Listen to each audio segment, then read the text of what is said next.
क्या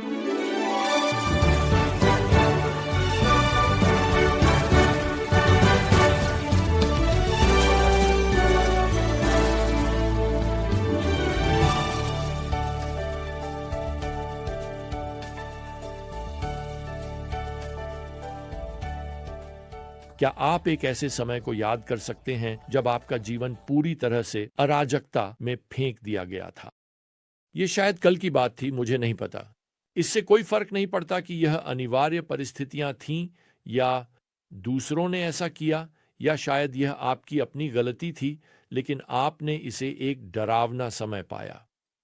शायद, या शायद एक अकेला समय। आप जानते हैं, मैं चाहता हूं कि भगवान के बच्चों के पास कोई ऐसा वादा हो कि वे दर्दनाक अनुभव ज्यादा समय तक नहीं रहेंगे, लेकिन आप जानते हैं कि भगवान ने ऐसा वादा नहीं किया है। उन्होंने हमें दर्दनाक अनुभवों के दौरान अपनी उपस्थिति का वादा किया है। आप जानते हैं, उत्पत्ति 29 में जोसेफ के अनुभव हमें यह दिखाने वाले हैं कि दुख आपके जीवन के लिए भगवान की योजना में व्यर्थ नहीं जाता। अब पहला पद हमारे लिए मंच तैयार करता है। जोसेफ को मिस्र लाया गया था और पोटीफर, फिरौन का एक अधिकारी जो गार्ड का कप्तान था, एक मिस्री ने उसे उन इश्माइलियों से खरीदा जिन्होंने उसे वहां से लाया था। और भगवान जोसेफ के साथ थे और वह एक सफल आदमी बन गया। अब यहां चौथे पद में हम पढ़ते हैं, जोसेफ को उसकी नजर में कृपा मिली और उसने उसकी सेवा की, और पोटीफर ने उसे अपने घर का अधीक्षक बना दिया और उसे अपनी सारी संपत्ति का प्रभारी बना दिया। छठे पद पर जाओ। उसने जोसेफ के जिम्मे अपनी सारी चीजें छोड़ दी। उसे खाने के अलावा किसी चीज की चिंता नहीं थी। अब दूसरे शब्दों में, पोटीफर के पास निर्णय लेने के लिए केवल एक ही चीज है कि क्या वह रात के खाने के लिए झींगा खाएगा या बाहर आंगन में ग्रिल किया हुआ चिकन। अब इस शुरुआती पैराग्राफ में 6 अलग अलग बार आप पढ़ते हैं, भगवान जोसेफ के साथ थे। अब प्रिय, जोसेफ के लिए यह सोचना आसान होगा कि भगवान ने उसे पूरी तरह से भुला दिया है। आप जानते हैं, शैतान हमेशा तैयार रहता है कि आपको और मुझे यह यकीन दिला सके कि भगवान को परवाह नहीं है। भगवान शायद इस बात से भी अनजान है कि आप किस दौर से गुजर रहे हैं। खैर, सच्चाई इससे बिल्कुल अलग है। भगवान जानते हैं कि आप अभी हाँ हैं। और अब इस कहानी में कोई और जोसेफ की हर हरकत पर नजर रख रहा है, और दुर्भाग्यवश वह पोटीफर की पत्नी है। हमें यहां छठे पद में जोसेफ का एक वर्णन दिया गया है जो बताता है, जोसेफ रूप और आकृति में सुंदर था।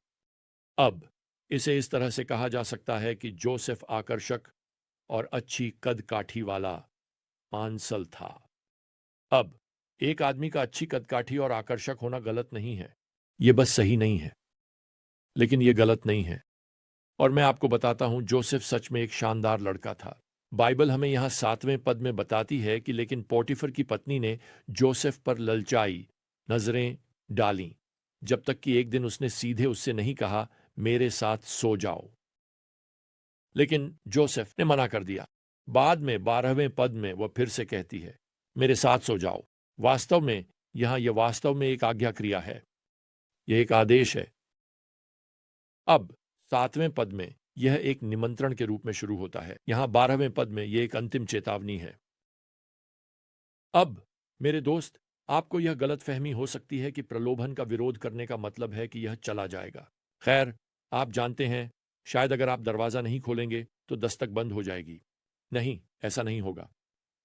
वास्तव में यह दरवाजे को तोड़ने की कोशिश भी कर सकता है, और यही जोसेफ के साथ यहां हो रहा है। इस महिला की बार बार की कोशिशों के बाद जोसेफ ने उस पर, जो उसने पहले कहा था, उस पर मजबूती से खड़ा रहा जब उसने उसे ललचाने की कोशिश की थी।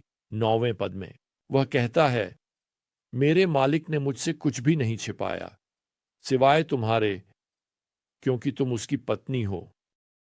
तो फिर मैं यह बड़ा पाप और भगवान के खिलाफ कैसे कर सकता हूं? अब याद रखें, जोसेफ को यहां मिस्र में गुलामी में बेच दिया गया है। उसका परिवार आसपास नहीं है। उसे अपनी गवाही या अपनी प्रतिष्ठा की चिंता करने की जरूरत नहीं है। तो क्यों नहीं? आप जानते हैं, प्लेटो अपने छात्रों को एक कहानी सुनाया करते थे, एक चरवाहे लड़के की जिसने खेत में एक अंगूठी खोजी। और जब भी उसने वह अंगूठी पहनी तो वह अपने गांव में किसी के लिए भी पहचानने योग्य नहीं रहा। इस खोज से पहले वह एक अच्छा युवा था, लेकिन फिर वह एक दुष्ट आदमी बन गया। कोई नहीं जानता कि वह कौन है। खैर, जोसेफ यहां लगभग अज्ञात है। वह पहचानने योग्य नहीं है। मेरा मतलब है, मिस्र में कोई भी उसे नहीं जानता। अगर पाप करने का कोई आसान समय है तो वह अब है। वह अविवाहित है, वह सुंदर है, वह सफल है, और ऐसा लगता है कि भगवान ने उसे छोड़ दिया है ना? कोई नहीं जानेगा। लेकिन क्या आपने देखा कि उसने उसे क्या कहा? मैं पाप कैसे कर सकता हूं? मैं भगवान के खिलाफ यह बड़ा पाप कैसे कर सकता हूं? देखो, उसने यह नहीं भुलाया कि भले ही मिस्र में कोई नहीं जानता कि वह कौन है, भगवान तो जानते हैं। भले ही यह महिला नहीं सोचती कि यह उसके खिलाफ पाप होगा, लेकिन जोसेफ जानता है कि वह भगवान के खिलाफ पाप कर रहा होगा। आप जानते हैं, मुझे लगता है कि यह दिलचस्प है कि जब बात मांस की प्रलोभनों की होती है तो बाइबल आपको भागने के लिए कहती है। आप वहां खड़े होकर बातचीत नहीं करते, आप अपनी जान के लिए भागते हैं। यही जोसेफ यहां करता है। मुझे पसंद है कि पुरानी किंग जेम्स ने यहां पद वैल्व का अनुवाद कैसे किया है। और उसने अपना वस्त्र उसके हाथ में छोड़ दिया और भाग गया। मुझे यह पसंद है। वह वहां से बाहर निकल गया। जोसेफ ने अपनी चादर खो दी हो प्रिय, लेकिन वह अपने चरित्र को बनाए रखेगा। अब समस्या यह है कि पोटीफर की पत्नी जोसेफ की चादर का इस्तेमाल सबूत के रूप में करेगी कि उसने उसका बलात्कार करने की कोशिश की। तो वह मदद के लिए चिल्लाने लगती है। और जब घर के लोग तेजी से अंदर आते हैं तो वह उन्हें यहां पद 14 में कहती है, वह मेरे पास आया ताकि मेरे साथ सो सके, और मैंने जोर से चिल्लाया। और जैसे ही उसने सुना कि मैंने अपनी आवाज उठाई और चिल्लाई, उसने अपना वस्त्र मेरे पास छोड़ दिया और भाग गया और घर से बाहर निकल गया। वह यहां पद 17 में पोटीफर को वही झूठ बताएगी। वास्तव में वह दोष पोटीफर पर डालती है। ध्यान दें, वह हिब्रू नौकर जिसे आपने हमारे बीच लाया, वह मेरे पास आया ताकि मुझ पर हंस सके। दूसरे शब्दों में, यह सब तुम्हारी गलती है पति। आप जानते हैं, मुझे लगता है कि अगर आप इस शादी के बंद दरवाजों के पीछे देखें तो आपको बहुत सारे संघर्ष और बहुत सारी नाराजगी मिलेगी। वास्तव में हमें यहां बताया गया है कि पोटीफर गुस्सा हो गया, लेकिन हमें यह विशेष रूप से नहीं बताया गया कि वह जोसेफ से गुस्सा था। याद रखें, पोटीफर फराव की गार्ड का कप्तान था, जिसका मतलब था कि वह मुख्य फांसी देने वाला था। अगर उसे सच में विश्वास होता कि जोसेफ ने उसकी पत्नी के साथ छेड़छाड़ करने की कोशिश की है, तो जोसेफ का सिर रात के खाने के बाद उसके शरीर से जुड़ा नहीं होता। यह तथ्य कि पोटीफर जोसेफ को जेल में डालता है, उसकी जान बचाते हुए, मुझे यह विश्वास दिलाता है कि वह हमेशा जानता था कि उसकी पत्नी बेवफा और बेईमान है। लेकिन अब यह जोसेफ की मदद नहीं करता और वह ऐसा करता है। प्रिय, प्रलोभन आप विरोध करना यह नहीं है कि आपकी जिंदगी आसान हो जाएगी। वास्तव में यह और भी कठिन हो सकता है। आप अपनी नौकरी खो सकते हैं क्योंकि आप अपने विश्वासों से समझौता नहीं करेंगे। आप उस रिश्ते को खो सकते हैं क्योंकि आप पाप में शामिल नहीं होंगे। आप वह अनुबंध खो सकते हैं क्योंकि आप कुछ ऐसा वादा नहीं करेंगे जिसे आप पूरा नहीं कर सकते। लेकिन आप भगवान का सम्मान कर रहे हैं। आप अपने भविष्य के लिए भगवान भरोसा कर रहे हैं, यहां तक कि जब वह आपको अकेला छोड़ता हुआ लगता है। आप जानते हैं, मुझे यकीन है कि जोसेफ ने जेल में कई रातें रोते हुए बिताई होंगी। हे भगवान, क्या आप जानते हैं कि मैं अभी क्या गुजर रहा हूं? वास्तव में बस सुनिए कि पद 21 क्या कहता है। लेकिन भगवान जोसेफ के साथ थे और उन्होंने उसे स्थिर प्रेम दिखाया और जेल के रखवाले की नजर में उसे अनुग्रह दिया। और जेल के रखवाले ने जोसेफ को जेल में सभी कैदियों का प्रभारी बना दिया। भगवान जोसेफ के साथ थे और उन्होंने उसे सफलता दी। अब सफलता का मतलब यह नहीं था कि वह जेल से बाहर निकल गया। नहीं, वह अभी भी जेल में है।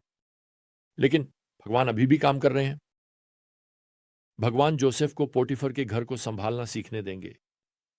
क्या आप जानते हैं, वह जोसेफ को अब यह सीखने देगा कि जेल को कैसे संभालना है।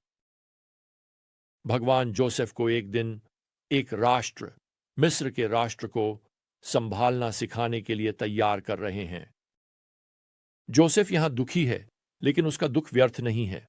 यह भगवान की योजना में उसके जीवन के लिए बुना गया है और यह हम सभी के लिए भी ऐसा ही है। यह सुकून देने वाला है ना? ये जानकर कि भगवान मौजूद हैं, भगवान आपके और मेरे जीवन में काम कर रहे हैं, यहां तक कि हमारे दुख के बीच में भी वह हमें अगले आने वाले के लिए तैयार कर रहा है। तो अगली बार तक प्रभु यीशु मसीह की कृपा और भगवान का प्रेम आप सभी के साथ रहे और पवित्र आत्मा की संगति आप सभी के साथ रहे।